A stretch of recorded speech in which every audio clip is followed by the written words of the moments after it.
Mark, the 5th chapter and 21st verse. And when Jesus was passed over again by ship unto the other side, much people gathered unto him, and he was nigh unto the sea. And behold, there came one of the rulers of the synagogue, Jairus by name. And when he saw him, he fell at his feet and besought him greatly, saying, My little daughter lies at the point of death. I pray thee, come, lay thy hand on her, that she may be healed, and she shall live. This moment, just for a thought for a short time, the sun is still shining. The sun is still shining. S-U-N, sun, parenthesis, S-O-N. The sun is still shining. Storms come in our lives. And when storms come in our lives, sometimes it looks like the light, our light, has been put out. Storm clouds cover over the sun, S-U-N. And when storm clouds cover over the sun, it appears that the sun is not shining. And so that you've even heard those say that we haven't seen the sun in several days. For those who live here in central Indiana, you know that in the Indianapolis area, you know that yesterday was a gloomy Christmas day. It was nice, it was warm, but it was a gloomy Christmas day. The sun didn't appear through the clouds. And it made it look like that things were severe, and it had an eerie feeling about it when you walk outside because you're waiting for something to happen that's the weather related, because the warm temperature in the sun is covered by the clouds. When the clouds cover the sun, it has no impact or effect on the sun at all.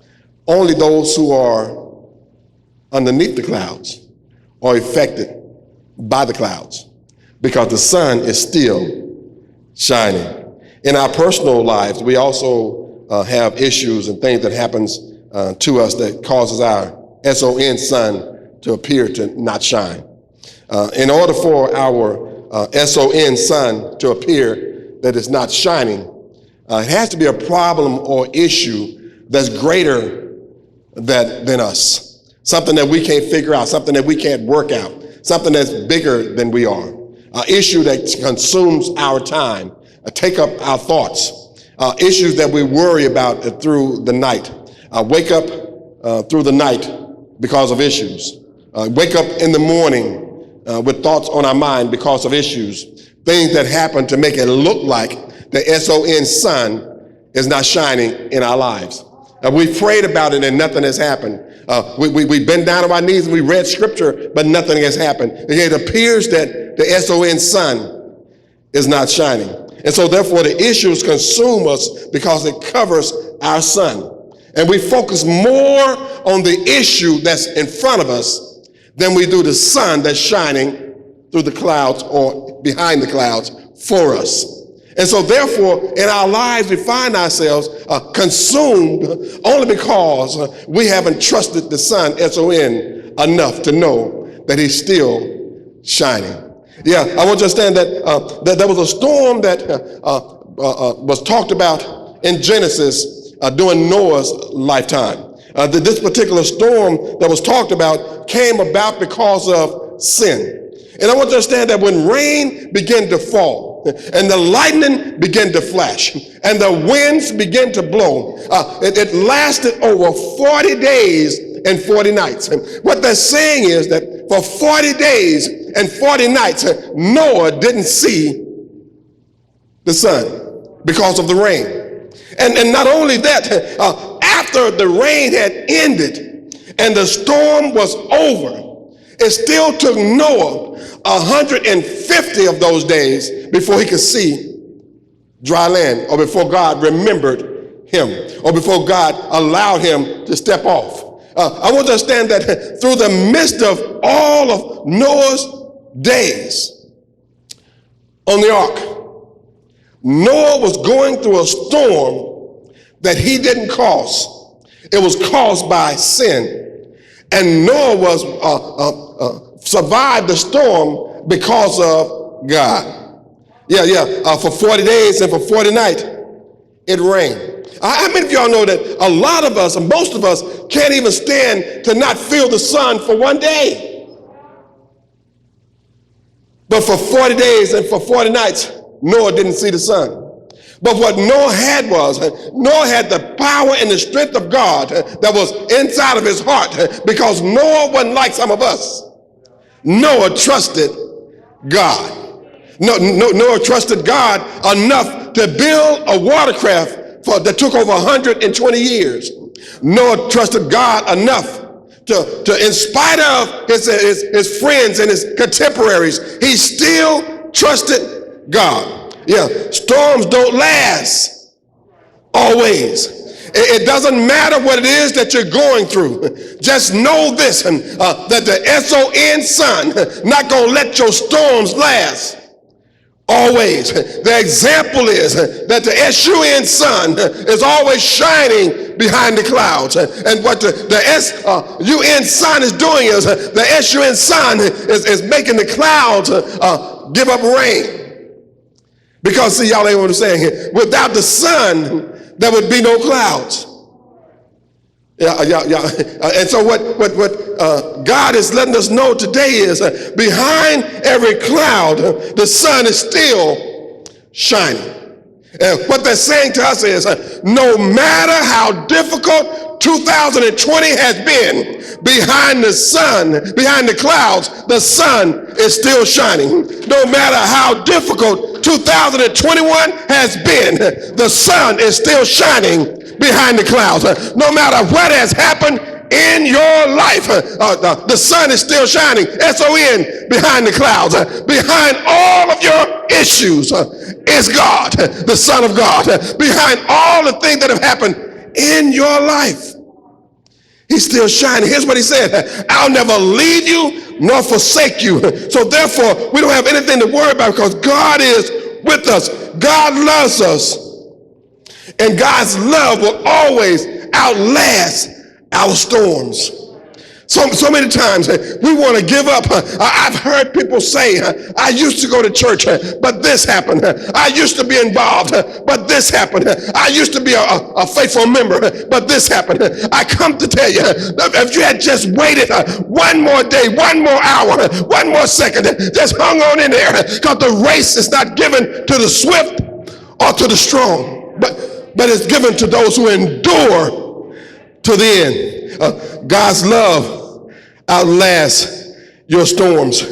And so I did some research. The greatest storm that ever hit the mainland of the United States hit in Galveston, Texas in 1900.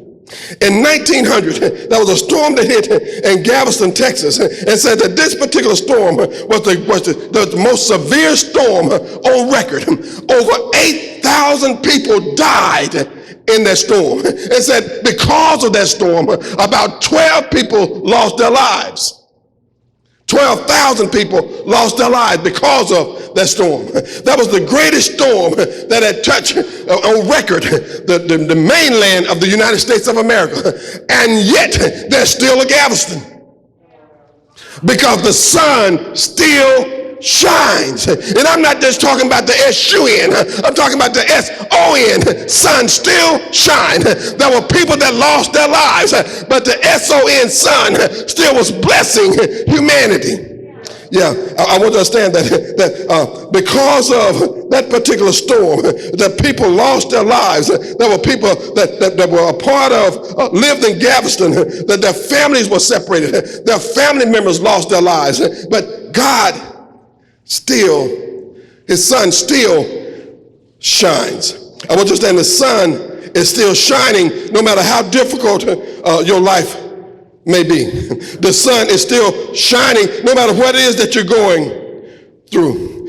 The sun is still shining no matter how long you've been in the storm. And then there are some storms, that, of course, that are more difficult than others. And then there are some storms that are caused you to have physical storms, and it has nothing to do with the atmosphere. There are some storms that are caused that when a member of your family or friend group dies, yes, I come to let you know, to lose a father out of a family, that's a storm. To lose a mother out of a family, that's a storm. To lose a sister or a brother out of a family, that's a storm. To lose a son or a daughter in a family, that's a storm. For a husband to lose a wife out of a family, that's a storm. For a wife to lose a husband out of a family, that's a storm. Some storms are personalized, and those storms only affect a small group of people, but they have the same impact. But because of the S-O-N, sun, no matter what it is that you're going through, the sun still shines. I want you to understand that because the sun shines, we have something that we can hold on to. Yeah, the coronavirus came into our world, our space, almost 2 years ago. And on record, it is said that about 815,000 people have lost their lives. Y'all hear what I'm saying? Because of this virus. But yet, the sun is still shining. I come to let you know that churches are not full like they used to be. But the sun, S-O-N, is still shining. People are not so apt to love God like they said they used to, but the S-O-N sun is still shining. You may not have what you used to have, but the S-O-N sun is still shining. Yeah, Jarvis, in those particular days, he had a personalized storm that was working in his family. Yeah, Jarvis, in those particular days, even though he was one of the leaders, rulers of the synagogue, he still had storms in those particular days. Even though he was doing it right, he still had storms. Even though he was, y'all hear what I'm saying, he was worshiping God right, he still had storms. Even though he was going to church right, he still had storms. Even though he was giving in his tithes and offering, he still had storms. Even though he was teaching, what y'all ain't hear what I'm saying, he was in charge of the synagogue, he still had storms. See, I want you to understand, your job, your duties, your ministry don't exempt you from having storms. Yeah, Jarvis had a personalized storm. Jarvis' storm was right there in his house. It said that Jarvis' daughter was sick unto death. Some of us have called on the name of the Lord, and what y'all hear what I'm saying, and it didn't turn out the way we wanted it to turn out.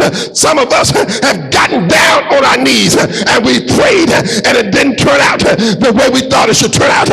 Some of us have called on God through the midnight hour, and some of us still didn't get it the way we thought we should have got it, but the sun is still shining. Y'all ain't hear what I'm saying? And so what Jarvis did was, Jarvis went to the only help that he knew. Jarvis heard that Jesus was coming through, and when Jarvis heard that Jesus was coming through, what Jarvis did was he went to meet the master, and when he seen Jesus, it said that he fell down on his watches on the ground at Jesus' feet and began to beg and plead with him to come see about his daughter. I come to let you know, I've tried everything and nothing else worked. Now all I got is the S-O-N sun, and if the S-O-N sun, good God Almighty, is passing by, I'm gonna call on him. Somebody said, I call him in the morning. I want you to stand, call him, he'll answer. I call him in the midnight. I want you to stand, call him, he'll answer. I call him at noonday. I tell you, call him, he'll answer. When everybody else is asleep, he will still answer. Somebody say he didn't answer because he didn't give me what I asked for. I come to let you, there are no prayers that goes unanswered. Sometimes it's just plain old no. Sometimes it's just wait a while. Sometimes it's just saying be patient. Not yet. We're going to get there. Jairus came to Jesus. Jesus had just come back from across the Sea of Galilee, where he had been dealing with an individual that was casting himself against the rocks or stones. He had been dealing with an individual who they couldn't hold down. They couldn't chain him and keep him. He had been dealing with an individual that had demons, legions of demons inside of him. He had been dealing with an individual that was all messed up spiritually. But Jesus was straightening this situation out.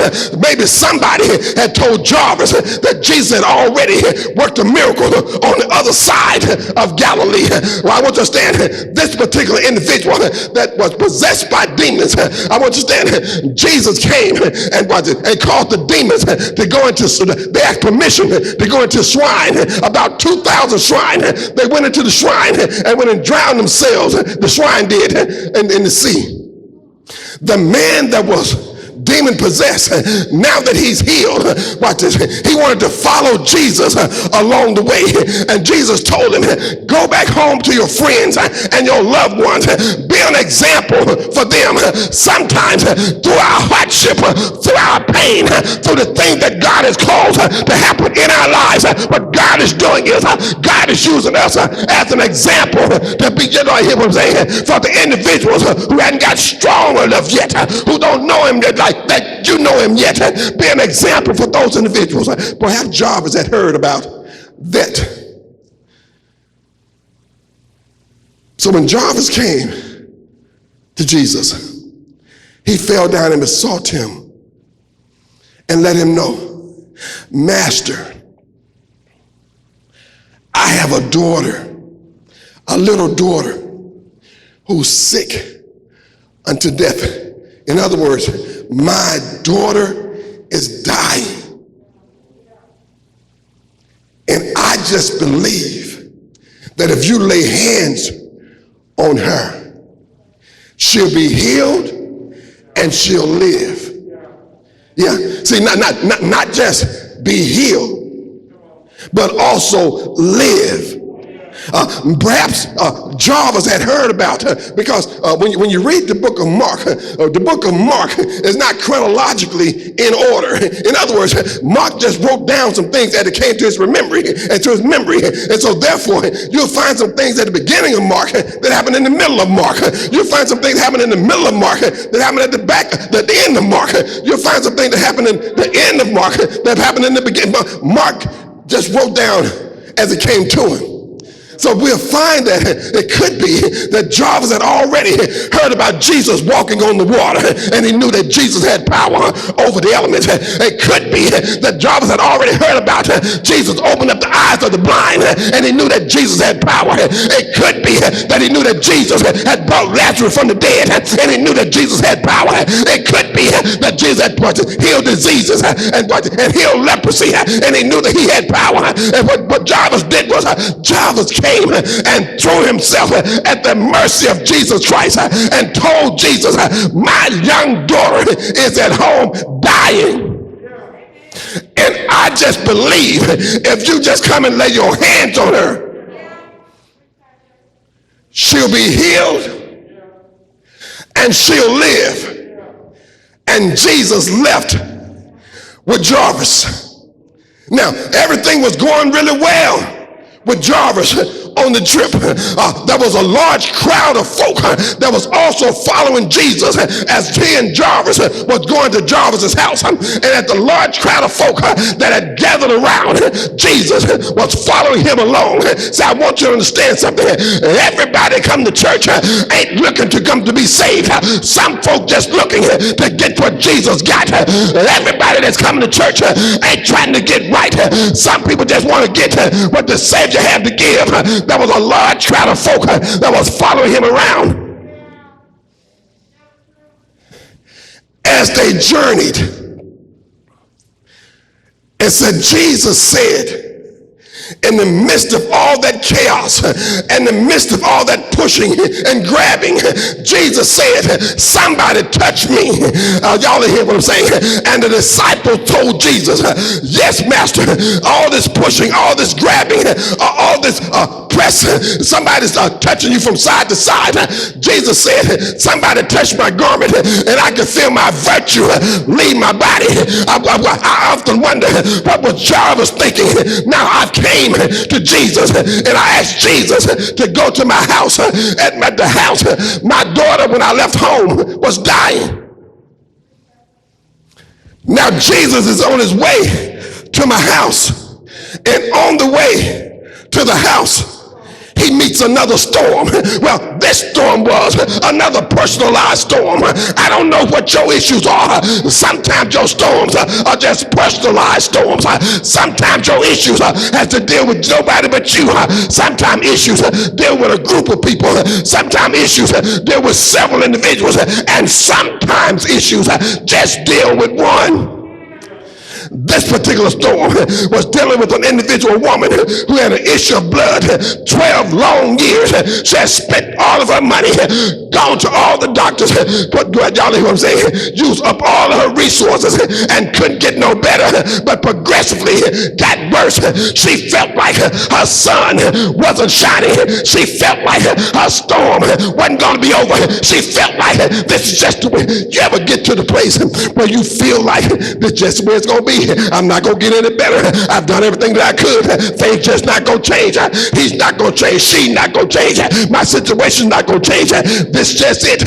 I can see in my sample, sanctified imagination, this particular woman, I spent all my money. I've gone to all the doctors and I haven't gotten no better, but I progressively have gotten worse. My situation, my personal storm has just gotten worse, hadn't gotten no better. I come to let you know that the moment that she ran out, the moment that she used up all her resources, she became closer to Jesus than she was when she had a bank full of money. Yeah, because what her resources did was her resources kept her away from the master. Because she thought that if she paid the doctor a fee, he could do her some good. She thought that if she just used what she had to get what she wanted, she could work out her situation.